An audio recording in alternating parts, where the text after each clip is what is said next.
ਕੀ range ਰੱਖਦੇ ਹੋਇਆ ਬੋਲੇ? ਬੇਸਿਕਲੀ ਨਾ ਹਿਜਰ ਦੇ ਵਿੱਚ ਆਂਦਾ ਹੈ ਕਲਾਮ, ਓ ਫੇਰ ਪਰੋਣਾ ਨਹੀਂ ਆਇਆ। अस्सलाम वालेकुम जी। मोहम्मद एहसान कादरी साहब अल्लाह ने बड़ी इज्जत दी है जी इन्हों। अज मेरे को आए ने, इन्हों के आने का बहुत शुक्रिया। ये बड़े हाई लेवल ते कलाम पढ़ते हैं, पाकिस्तान लेवल ते इन्हों का एक नाम है। ये साढ़े को आए ने, बहुत शुक्रिया। असी चाहांगे जी सानू तुसी कोई जिहड़ा भी तुहानू चंगा लगे सानू कोई कलाम सुना दिओ।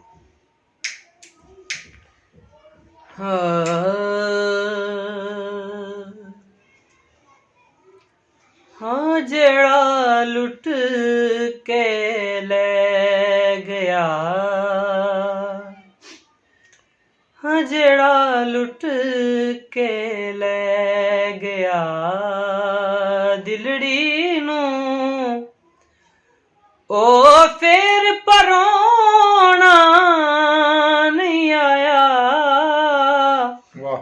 हो गम खा गया मेरी, हाँ गम खा गया मेरी जिंदड़ी नू। मैनू यार मनाना नहीं आया, ओ जेड़ा लुट के ले गया।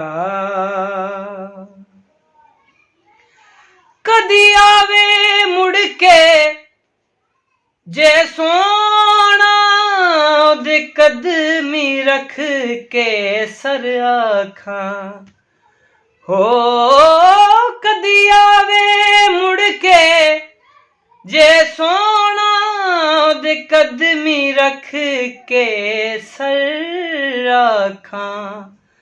ओ मैनू माफ करी, ओ मैनू माफ करी मेरे महबूबा, हाँ मैनू माफ करी मेरे महबूबा।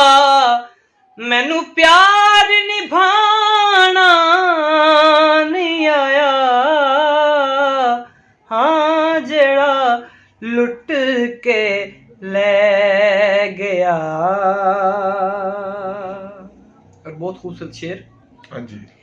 कि मैं सोचा सी जदों आवेगा मैं जान नहीं देना सोने नू।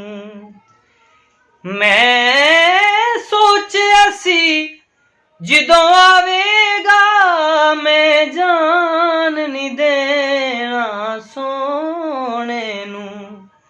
जदों जदों आ गया मेरा, हाँ जदों आ गया मेरा यार मिठे फिर अर्ज सुनाना नहीं आया, हाँ जदों आ गया मेरा यार मिठल फिर अर्ज सुनाना नहीं आया, हाँ गम खा गया मेरी जिंदड़ी नू।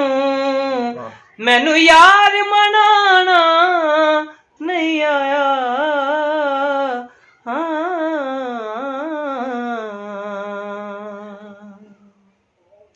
ਤੁਹਾਡਾ बहुत शुक्रिया जी।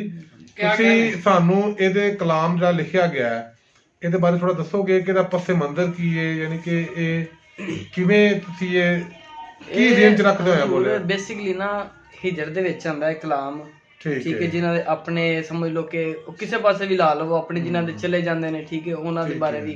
ਮੈਂ ਪਿੱਛੇ ਜਾ ਇੱਕ ਭਾਈ ਮੇਰੇ ਫੌਤ ਹੋਏ ਨੇ ਕਜ਼ਨ, ਅੱਲਾਹ ਉਹਨਾਂ ਨੂੰ ਜੰਨਤ ਨਸੀਬ ਕਰੇ ਜੀ, ਸਾਰੇ ਦੁਆ ਕਰੋ ਜੀ। ਆਮੀਨ ਆਮੀਨ। ਤੇ ਉਹਨਾਂ ਦੇ ਸਮਝੋ ਕਿ ਹਿਜਰ ਦੇ ਵਿੱਚ ਇਹਨਾਂ ਇੱਕ ਕਲਾਮ ਪੇਸ਼ ਕੀਤਾ ਸੀ, ਠੀਕ ਤੇ ਅੱਲਾਹ ਪਾਕ ਨੇ ਬੜੀ ਇੱਜ਼ਤ ਦਿੱਤੀ ਅਲਹਮਦੁਲਿਲਾ ਇਸ ਕਲਾਮ ਤੋਂ। ਮਾਸ਼ਾਅੱਲਾ ਜੀ, ਤੁਹਾਡਾ ਬਹੁਤ ਸ਼ੁਕਰੀਆ ਜੀ, ਤੁਸੀਂ ਆਏ, ਤੁਸੀਂ ਸਾਡੇ ਚੈਨਲ ਨੂੰ ਰੌਣਕ ਬਖਸ਼ੀ, ਤੁਹਾਡਾ ਬਹੁਤ ਸ਼ੁਕਰੀਆ ਜਨਾਬ। ਤੇ ਜਨਾਬ ਤੁਹਾਨੂੰ ਇਹ ਕਲਾਮ ਕਿਵੇਂ ਲੱਗਾ ਤੁਸੀਂ ਥੱਲੇ ਕਮੈਂਟਸ ਵਿੱਚ ਨਾ ਆਪਣੀ ਰਾਏ ਦਾ ਇਜ਼ਹਾਰ ਕਰਨਾ ਹੈ। ਬਹੁਤ ਸ਼ੁਕਰੀਆ ਜੀ, ਥੈਂਕ ਯੂ, ਖੁਦਾ ਹਾਫਿਜ਼।